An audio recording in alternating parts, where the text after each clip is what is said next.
Salmo 103. Nós vamos fazer a leitura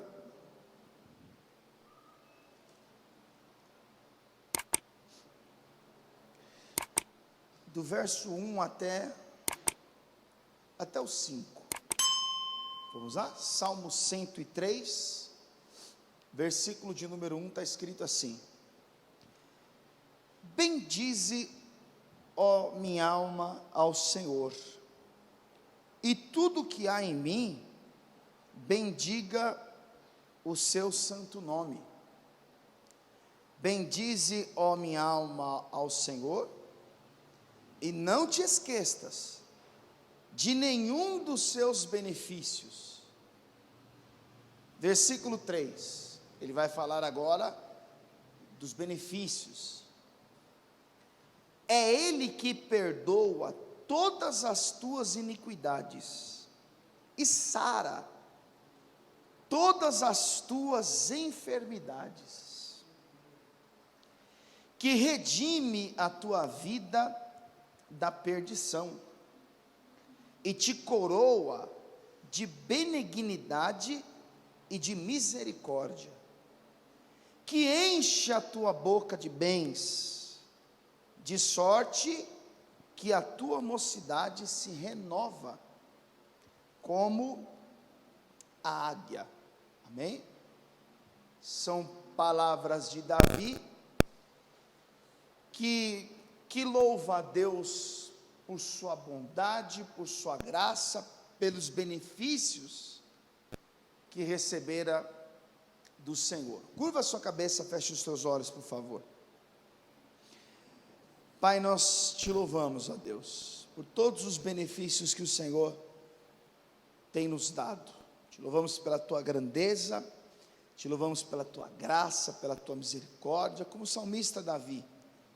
E pedimos que o Senhor fale conosco, através da tua palavra, Senhor. Que o Senhor trate o coração do teu servo e da tua serva, conforme o Senhor quer.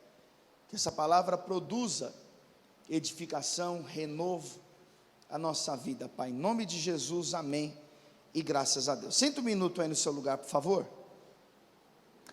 Como eu disse a você, a intenção de Davi é expressar com palavras a gratidão que ele tem a Deus, por sua bondade, por sua misericórdia, por sua graça, e por isso ele vai dizer: bendize, ó minha alma, ó Senhor. Bendito seja o teu nome, Senhor. Bendiga a minha alma ao Senhor, e não te esqueças de nenhum dos seus benefícios. E quando ele diz, não te esqueças de nenhum dos teus benefícios, ele vai falar acerca de alguns dos tantos benefícios que o Senhor faz em favor do seu povo. Quando você lê o Salmo 68, versículo 19, está escrito que bendito seja o Senhor, que de dia em dia nos cumula de benefícios. E entre os benefícios ele vai citar, por exemplo, no versículo 3, o perdão. E louvado seja Deus por este perdão, porque se não recebemos este perdão, todos estaríamos condenados. Então Davi, ele agradece pelo perdão. Na sequência ele diz: é Ele que perdoa todas as tuas iniquidades e sara as tuas enfermidades. Então, como se não bastasse o perdão, o fato de nos tornar livres da condenação, Ele ainda nos abençoa com a cura, pois como diz em Êxodo 15, 26, Ele é o Senhor que sara. E aí no versículo de número 4 ele diz: quem redime a tua vida da perdição, ou seja, em algumas traduções está escrito, quem resgata a tua vida da sepultura, resgata a tua vida da sepultura, e te coroa de benignidade, ou seja, de amor, e de misericórdia. E aí no verso 5 está escrito assim: que enche a tua boca de bens. Quando ele diz enche a tua boca de bens, e algumas traduções está dizendo que enche a tua vida de coisas boas. E aí no final do versículo 5 ele diz: de sorte que a tua mocidade se renova como a águia. Então, além do perdão, da cura, além do seu amor de nos livrar da sepultura, além de encher a nossa vida de coisas boas, eu quero chamar a sua atenção para o que ele escreveu no final do verso 5, dizendo que a tua mocidade se renova. E aí ele diz, como a águia. E entenda, o que é renovar? É dar um aspecto novo. Renovar é dar uma aparência nova. Renovar é o mesmo que pôr novamente em vigor. E ele vai usar a figura de uma águia para nos fazer entender o que é este renovo. E entenda, a águia, ela é uma ave que tem por característica a sua longevidade. É a ave que vive por mais tempo, podendo chegar a viver por 70 anos. É uma ave que ela é conhecida por sua agilidade, por sua força, tendo cerca de 2,5 metros a maior espécie de envergadura, 1,5 metro de comprimento. A águia, ela é conhecida por enxergar até 8 vezes mais do que o ser humano. Ela tem um crânio duro, o suficiente para suportar a tensão da tempestade, e uma das características da águia é justamente sobrevoar, voar por cima das tempestades. Ela voa por cima das tempestades, voos altos. É a ave que pode alcançar os lugares mais altos. E o próprio Deus, em muitos textos, ele vai usar esta águia, que é a ave mais citada na Escritura Sagrada, para revelar o seu agir ao seu povo. Quando ele resgata Israel do Egito, aqui no livro de Deuteronômio capítulo 32, eu quero que você volte algumas páginas aí, por favor. Livro de Deuteronômio, capítulo de número 32. Olha como o próprio Deus vai usar uma águia como exemplo. Versículo de número 11. Está escrito assim: como a águia desperta o seu ninho, se move sobre os seus filhos, estende as suas asas, toma-os e os leva sobre as suas asas. Ele está falando que, com seu instinto protetor, ela voa por sobre os seus filhos, o cobre com as suas asas, e quando a águia vai ensinar a sua cria a voar, ela coloca a sua cria sobre as suas asas e voa. Quando você lê o capítulo 19 do livro do Êxodo, volte algumas páginas aí, o próprio Deus, mais uma vez, vai usar uma águia para falar da sua proteção, porque um dos instintos da águia é proteger a sua cria. Então observe, capítulo 19 do Êxodo, versículo de número 4, está escrito assim, Deus falando: vós tendes visto o que fiz aos egípcios, como vos levei sobre asas de águia e vos trouxe a mim. Quando ele fala acerca daquilo que ele fez aos egípcios, ele está mencionando como ele resgatou o seu povo daquela opressão e como o Senhor os conduziu pelos desertos. A ideia de Deus é falar do seu cuidado para com o seu povo, da maneira como eles os conduziu e da proteção que ele ofereceu ao seu povo. Quando você lê o Salmo 91, no verso 4, está escrito assim: ele te cobrirá com as suas penas e debaixo das tuas asas estarás seguro. Então, ele vai usar a figura de uma águia para falar da proteção que ele oferece, porque a águia, ela tem o instinto protetor, o cuidado com a sua cria. No livro do profeta Jeremias, a águia é mencionada. Eu quero que você veja isso comigo também. Livro do profeta Jeremias, capítulo de número 4. E eu quero ler com você o que está escrito no versículo de número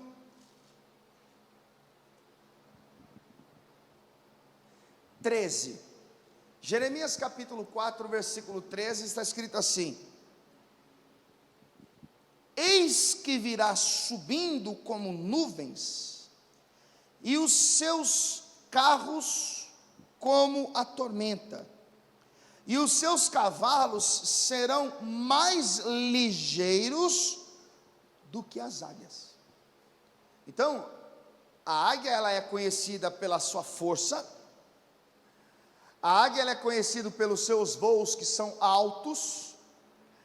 Ela é conhecida por sua agilidade, por ser uma ave ligeira, como o texto que nós lemos menciona. Ela é conhecida pelos seus voos altos, que dá a ela a capacidade de voar por cima das tempestades. E quando você observa a maneira como a águia caça, entenda, a águia não caça gafanhotos, ela não caça moscas, insetos, porque a águia, ela, pelo seu instinto, pela sua força, ela vai atrás de coisas grandes, e normalmente ela caça da seguinte forma: com o seu potencial de enxergar além da natureza humana, a uma certa distância ela visualiza a sua presa, com a sua agilidade, ela vai em direção à sua presa como uma flecha. A águia, ela tem as suas unhas duras e pontudas, onde ela vai segurar a sua presa, perfurando o corpo dela, e com a força que ela tem nas suas asas, ela vai levantar voo novamente, e com o seu bico que é pontudo, então ela começa a bicar a sua presa, a devorá-la, não é? Agora, o interessante é que quando nós lemos lá no Salmo de número 103, e no versículo 5, o escritor, ele menciona a águia como um símbolo de renovo. E por quê? Porque durante 40 anos da sua vida, a águia, ela dá os seus altos voos, ela consegue ter a sua agilidade com as suas penas, ela consegue segurar a sua presa com as suas unhas pontudas e devorá-las com os seus bicos. Mas chega um momento da sua vida em que a águia começa a ser tomada pelo cansaço. Com o passar dos anos, a águia, ela vai perdendo a sua agilidade. Aquelas asas que durante muitos anos fez com que ela tivesse longos voos, começam a ficar velhas, pesadas. aquele bico que até então era fino, e dava a ela a condição de bicar a sua presa, ele começa a ficar curvado. Aquelas unhas que então dava a ela a condição de segurar a sua presa, elas começam a ficar flexíveis.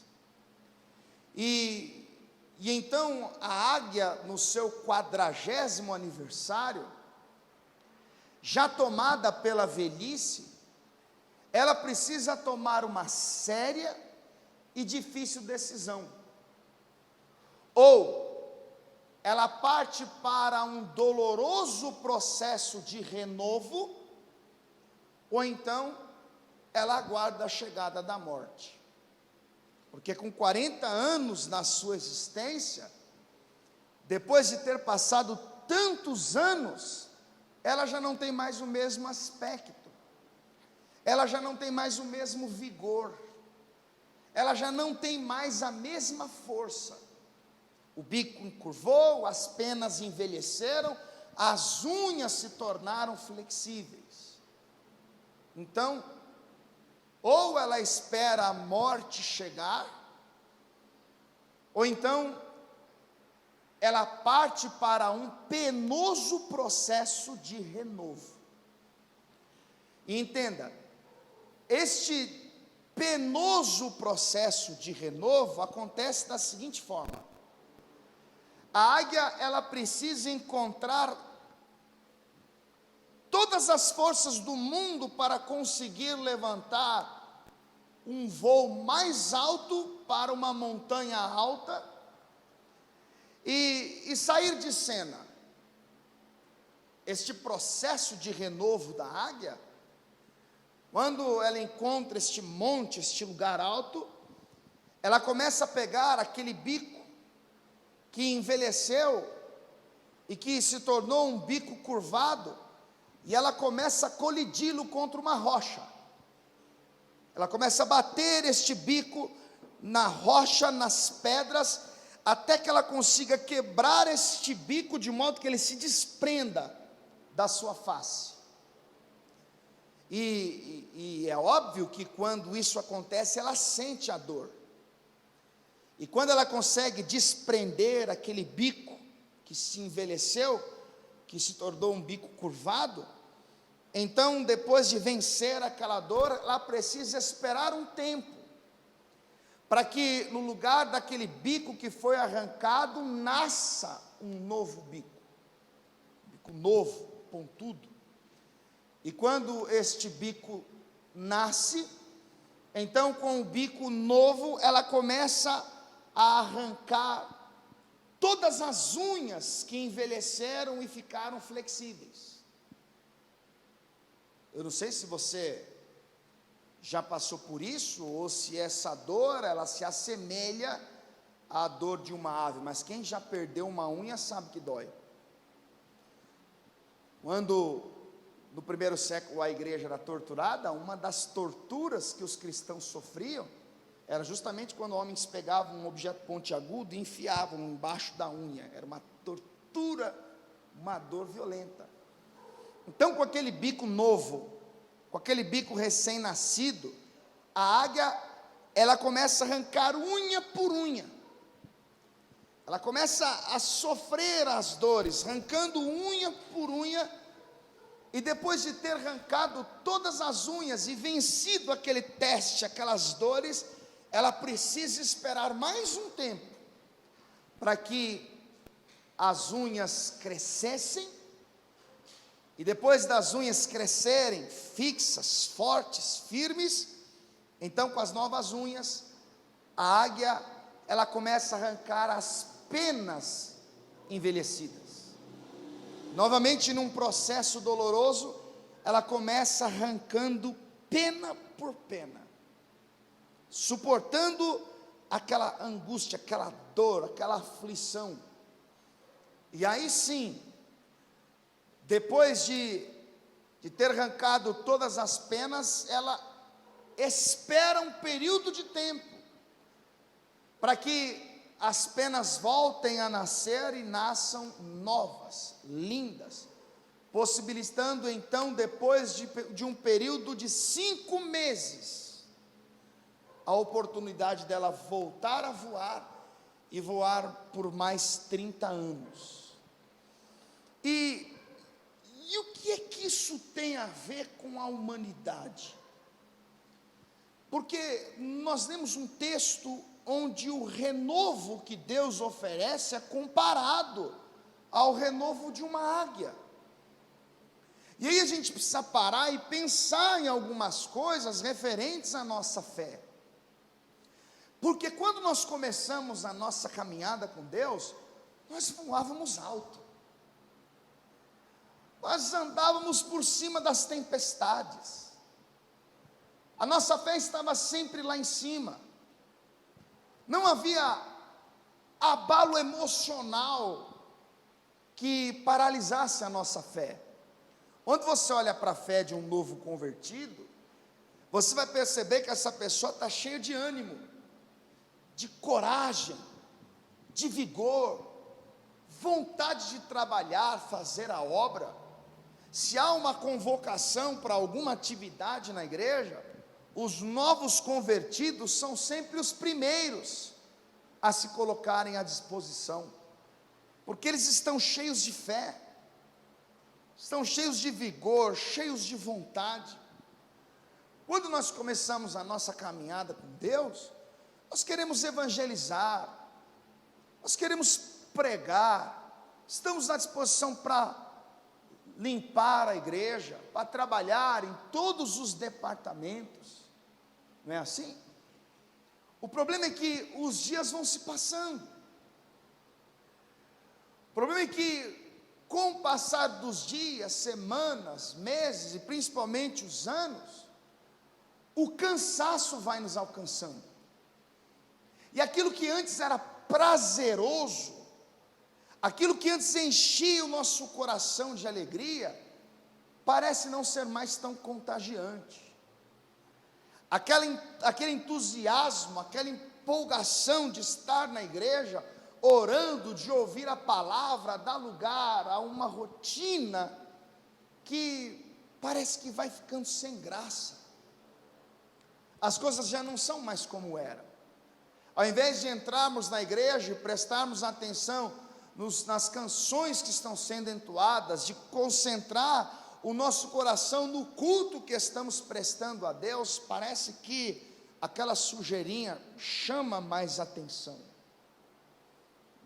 Os costumes vão mudando, a fé ela vai adquirindo uma série de vícios, de maus hábitos. Os costumes da vida passada, aos poucos, vão ganhando espaço. A velha criatura, ela ameaça a renascer a qualquer momento. De repente já não temos mais aquela prudência nas palavras que nós falamos. Parece que a dedicação mudou, o respeito pelas lideranças já não é mais o mesmo. O pastor já não é mais a mesma pessoa, as coisas vão ficando chatas, sem graça. Aquela habilidade que nós tínhamos para exercer o ministério, a força de vontade, o amor ao próximo, a dedicação pelas coisas de Deus, parece já não ser mais a mesma coisa. E aí começamos a pensar uma grande quantidade de coisas e queremos fazer coisas que não convém, quando na verdade este cansaço, quando na verdade esse desânimo, quando na verdade essa falta de entusiasmo é apenas um sinal que nós estamos precisando de um renovo. É apenas um sinal que algumas coisas da nossa vida precisam mudar, e aí você precisa parar e pensar. Porque ou você decide partir para um penoso processo de renovo, ou então você vai morrer. Porque após os seus 40 anos, a águia já não tinha mais aquela força, as suas unhas já não eram mais a mesma, o seu bico já estava curvado e envelhecido, e ela já não podia mais dar aqueles voos altos, ela já não podia mais estar por cima das tempestades, e a questão era: ou suporta a dor e parte para o penoso processo de renovo, ou vai morrer. E assim é a vida do homem e da mulher de Deus, porque ministério às vezes cansa. Os problemas que nós enfrentamos no nosso cotidiano nos cansam. A rotina de um casamento às vezes cansa. Os desafios que nós enfrentamos no nosso trabalho são cansativos. E o problema é que isso muitas vezes interfere na nossa relação com Deus, na nossa vida espiritual. E tudo que cai numa rotina tem a tendência em virar um fardo, uma coisa chata. Talvez eu te trouxe aqui para dizer para você: enquanto você continuar nessa mesmice, enquanto você continuar nessa rotina, enquanto você continuar com essas penas velhas que te prendem em algo que já aconteceu, enquanto você não decidir quebrar estes bicos, enquanto você não decidir mudar esse seu dialeto, a relação que você tem com algumas pessoas, enquanto você continuar presa nessa situação, você vai acabar morrendo. A sua fé vai continuar esfriando. E entenda, ou você morre, ou então você vai ter que enfrentar algumas dores pela frente. Ou então você vai ter que sair de cena um pouco, se reservar um pouco mais, tirar algumas coisas que estão em você, que não corroboram para o seu crescimento, que estão impedindo você de voar nas asas do Espírito. Talvez eu te trouxe aqui para dizer para você que, enquanto você não decidir arrancar essas coisas, pode ser que você fique por mais algum tempo com a vida presa e amarrada. As águias que decidiram se acostumar com aquele cansaço, as águias que decidiram se entregar à velhice, e que aceitaram as circunstâncias da vida, eram aquelas que morriam. Algumas saíam de cena, ficavam 5 meses, 150 dias sem serem vistas, mas de repente elas apareciam voando, e voavam por mais 30 anos, por quê? Porque elas foram renovadas, porque elas buscaram mudanças, porque elas entenderam que com aquelas penas já não dava mais, com aquele bico já não dava mais, com aquelas unhas também não dava mais. Às vezes, o que tem atrapalhado você é as amizades, os relacionamentos, a convivência.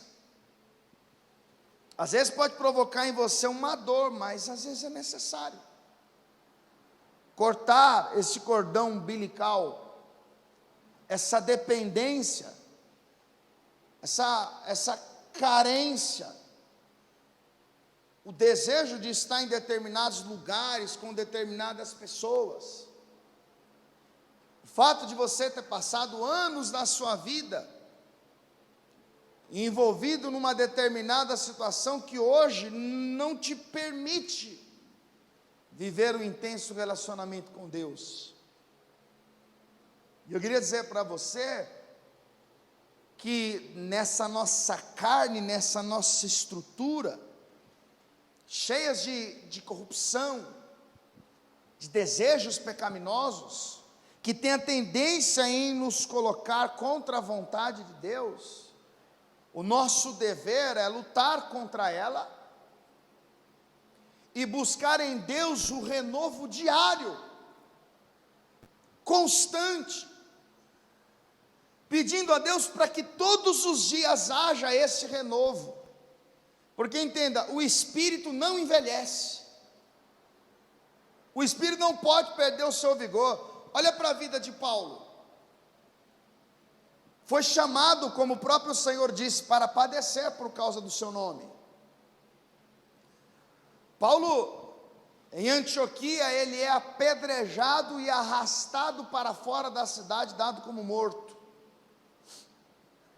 Paulo era um homem que, por causa da sua fé, sofreu 3 naufrágios, açoites, enfrentou as prisões. Mas quando ele escreve aos Coríntios, e eu quero que você vá comigo até lá, segunda carta de Paulo aos Coríntios, capítulo de número 4,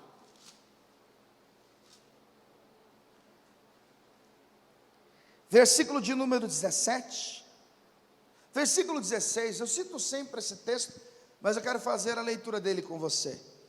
Paulo escreveu assim: por isso não desfalecemos, não desanimamos, por isso não esmurecemos, não ficamos pelo caminho. Aí ele escreve: mas ainda que o nosso homem exterior se corrompa, o interior, contudo, se renova de dia em dia. O homem interior, o homem espiritual, aquele que compreende as coisas de Deus, ele se renova todos os dias. Ele não envelhece. Ele não se permite ficar cansado. Ele não se permite desanimar. Porque havia dentro de Paulo algo que fazia com que todas as manhãs ele acordasse para viver aquilo que Deus tinha para ele. E a carne muitas vezes cansa. O nosso emocional muitas vezes cansa. Muitas vezes o desânimo nos pega. E é exatamente nessa hora que o nosso interior, a vida que nós temos no Espírito, deve nos estimular para ir adiante em busca do renovo diário que Deus tem para a minha vida e para a sua vida todas as manhãs. Aí na sequência do texto ele diz assim: porque a nossa leve e momentânea tribulação produz para nós um peso eterno de glória muito excelente, não atentando nós nas coisas que se veem, mas nas que não se veem, porque as que se veem são temporais, são passageiras, são momentâneas, mas as que não se veem são eternas. A ideia de Paulo é mostrar para os cristãos de Corinto que havia dentro dele uma força que o motivava a ir em frente, independente das coisas que aconteciam ao seu redor. As pedradas, os açoites e os naufrágios para ele vai ser uma leve e momentânea tribulação. Por quê? Porque o seu interior se renovava todos os dias. E é por isso que nós precisamos parar e pensar. Porque às vezes nós estamos presos em situações, às vezes nós estamos amarrados em circunstâncias que nos impedem de viver aquilo que Deus tem para nós, e não nos deixa viver como nós vivíamos no passado. É só você olhar para a sua vida e observar que no começo da sua fé você era mais produtivo, que no início da sua caminhada com Deus você tinha mais ânimo, era tudo novo para você, era cheio de expectativas. No começo da sua fé, você tinha vigor, saúde para tudo, você tinha vontade, disposição. Quantas vezes você disse não para coisas que para você era importante para estar envolvido com as coisas de Deus? Quantas vezes você desmarcou compromissos? Quantas vezes você deixou de viver momentos com a sua família, porque naquela ocasião você priorizava a vontade de Deus?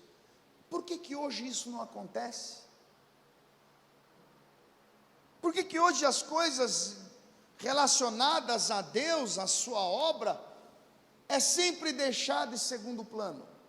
Por causa do cansaço.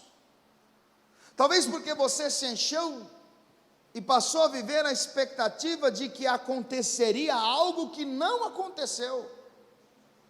E você foi se frustrando, se decepcionando. Você foi sendo tomado pelo cansaço, pelo desânimo. E entenda, quando Deus ele levanta os seus servos, quando Deus tem os seus escolhidos e os envolve em sua obra, a própria palavra diz que ainda na velhice ele dará fruto. Olha o que está escrito no Salmo de número 92. Salmo de número 92.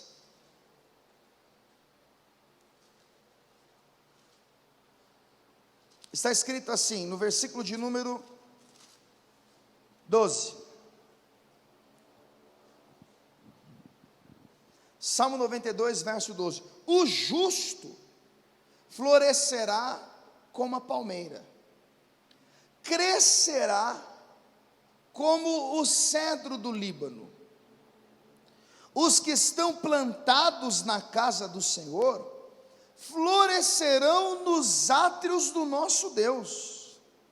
Na velhice ainda darão frutos, serão viçosos, ou seja, saudáveis e florescentes, para anunciar que o Senhor é reto, Ele é a minha rocha e nele não há injustiças. Sabe o que o salmista está dizendo? Na velhice, quando ele fala velhice, ele está falando do período do cansaço, da fadiga, quando o corpo já não tem mais aquele vigor, já não tem mais aquela saúde, quando as dores começam a aparecer, quando já não é mais tão fácil levantar da cama, correr alguns metros para pegar o ônibus, quando subir a escada vira algo cansativo. Quando você lê Eclesiastes 12:1, e o sábio Salomão na sua velhice, ele vai dizer: lembra-te do teu Criador nos dias da tua mocidade, antes que venham os maus dias e você diga que nele não tenha contentamento. Os maus dias que ele se refere é o cansaço físico, é a velhice. E olha o que Deus está falando: o justo florescerá como uma palmeira, na velhice ainda dará fruto, será viçoso, saudável, mas para quê? Para anunciar que o Senhor é reto. Agora, qual é o segredo de na velhice ainda dar fruto, pastor? Como é que uma pessoa com uma certa idade, que assim como aquela águia de 40, já não tem mais aquela força nas suas asas, aquele bico já encurvou? Como é que uma pessoa de idade avançada vai produzir? Olha que coisa linda está escrito no texto do profeta Isaías, capítulo 40, e esse é o texto mais lindo em que uma águia é mencionada.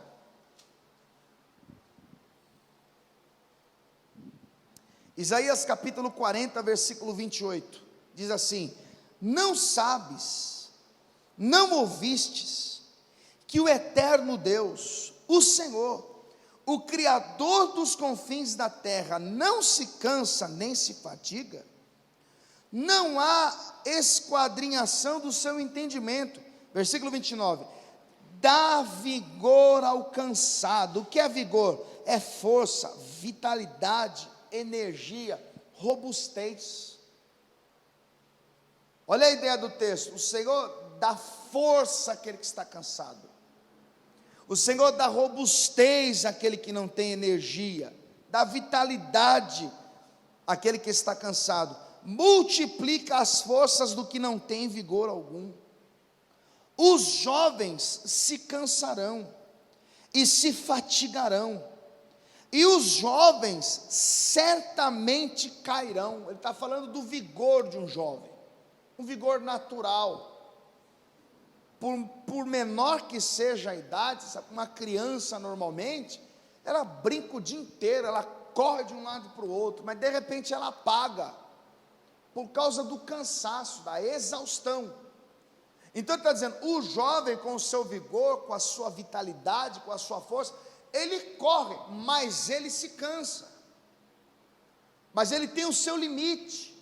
Agora olha o que ele diz no versículo de número 31, mas os que esperam no Senhor renovarão as suas forças, e subirão com asas como águias, correrão e não se cansarão, caminharão e não se fatigarão.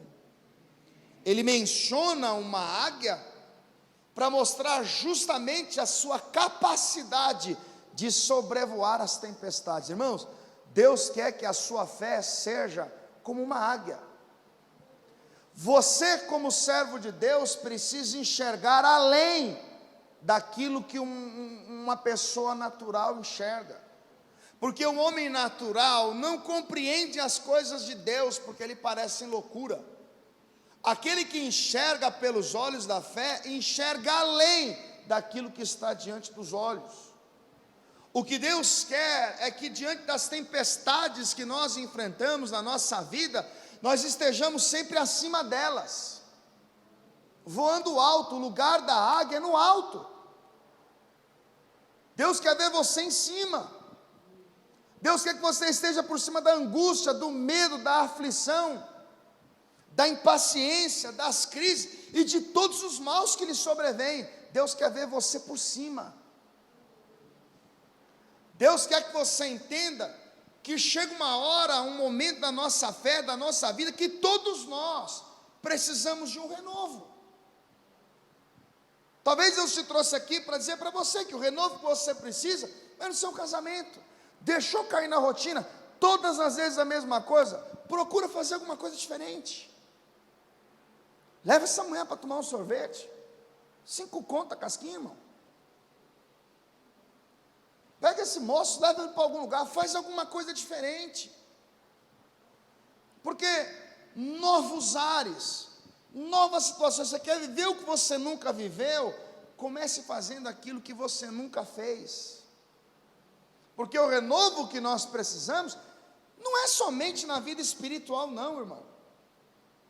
Pega um profissional, o cara, ele se especializou nos anos 90 em uma área. Nós estamos em 2020, a tecnologia avançou, as coisas mudaram.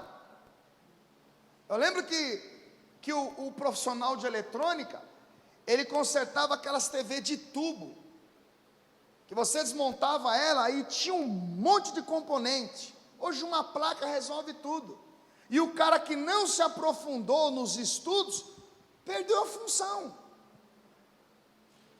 Existem situações na nossa vida que nós vamos nos reinventar, fazer coisas novas, tentar fazer algo que nos dê uma sobrevida. E na vida com Deus também é assim.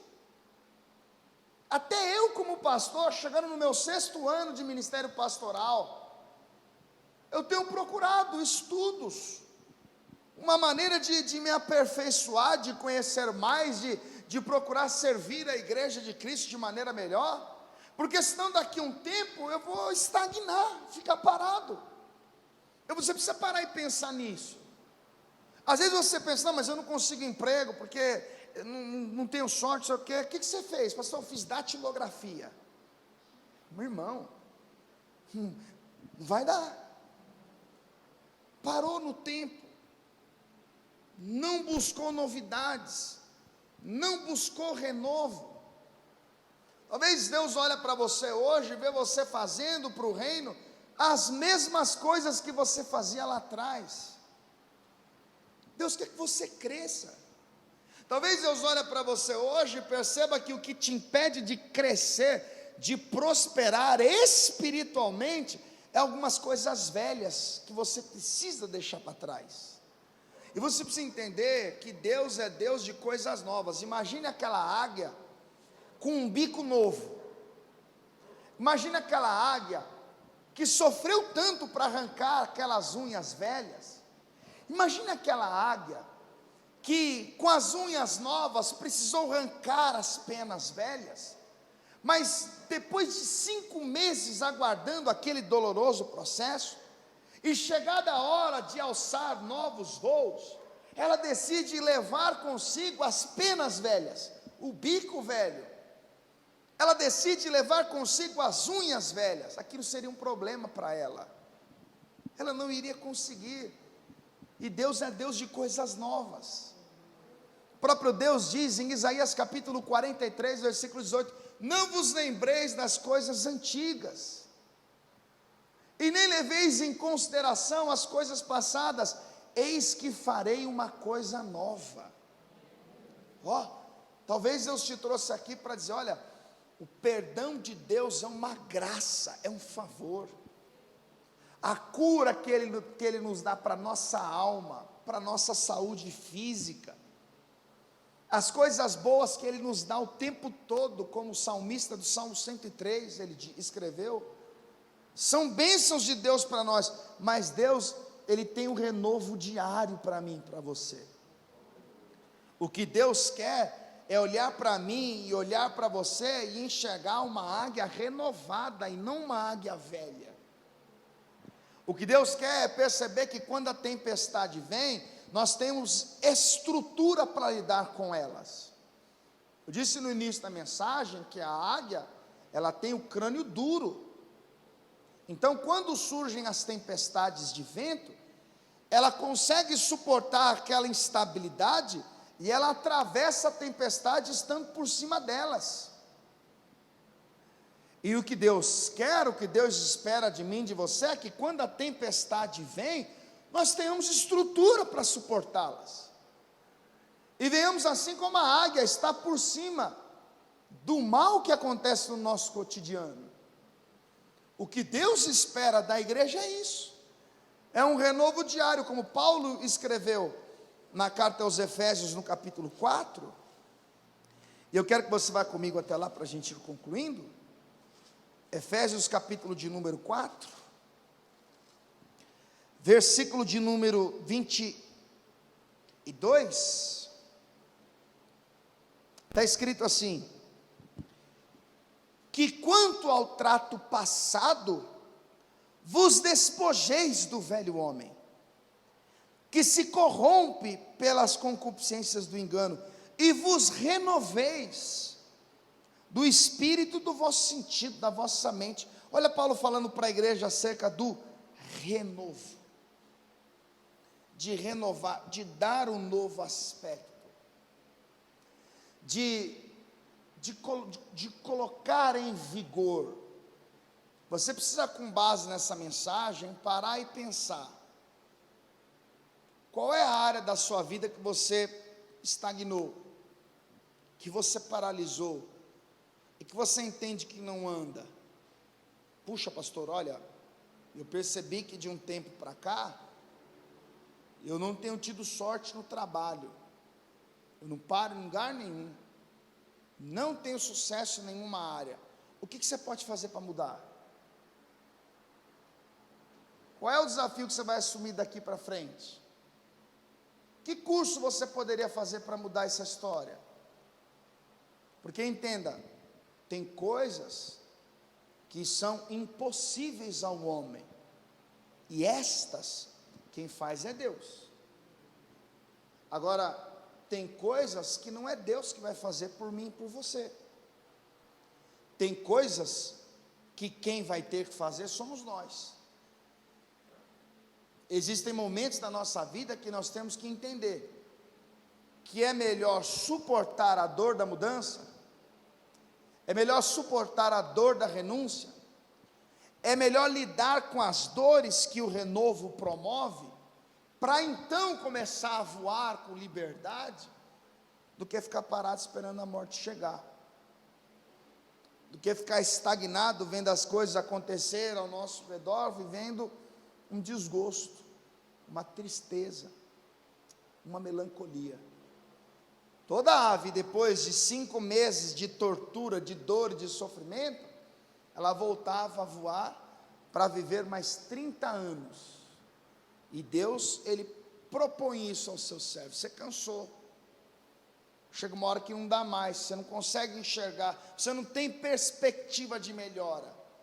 Então, às vezes, é bom sair um pouco de cena, é bom passar um período de tempo buscando revestimento, buscando se alimentar mais, tirando algumas coisas, as penas, os bicos, as unhas, tirando aquele ressentimento, aquela mágoa, aquele rancor, aquela angústia, aquilo que trava, aquilo que nos prende numa determinada situação, quebrar tudo isso, machuca, dói. Olha, sabe, pastor, eu estou em casa aí, eu olho para aquela foto e eu lembro do meu pai que morreu em 98, rasga a foto. É melhor conviver sem a foto, é viver sem a foto, do que lembrar para aquilo e cair na melancolia. Eu conto como experiência, porque no ano de 2008, quando eu vivi aquele drama pessoal, todas as vezes que eu via foto e vídeos no celular, aquilo parecia que tinha acabado de acontecer. E eu fiquei um bom período de tempo na minha vida, naquela tristeza, naquela frustração, e às vezes o dia estava agradável, o dia estava bom, mas eu fuçava no celular e via a foto do menininho, via os bons momentos, lembrava de tudo aquilo, era 10 minutos, eu já estava numa depressão. Até que chegou a hora que eu decidi apagar, não tenho mais nada, e nunca mais precisei viver daquele jeito. Talvez Deus esteja usando a minha vida para dizer isso para você. Você precisa começar a eliminar da sua vida tudo aquilo que gera em você tristeza, aquilo que gera em você angústia, aquilo que desperta em você todo tipo de sentimento que te faz mal. Talvez seja isso que esteja impedindo você de viver o que Deus tem para você. Ou você para e fica esperando as coisas ruins acontecer. Vamos todos ficar de pé, por favor.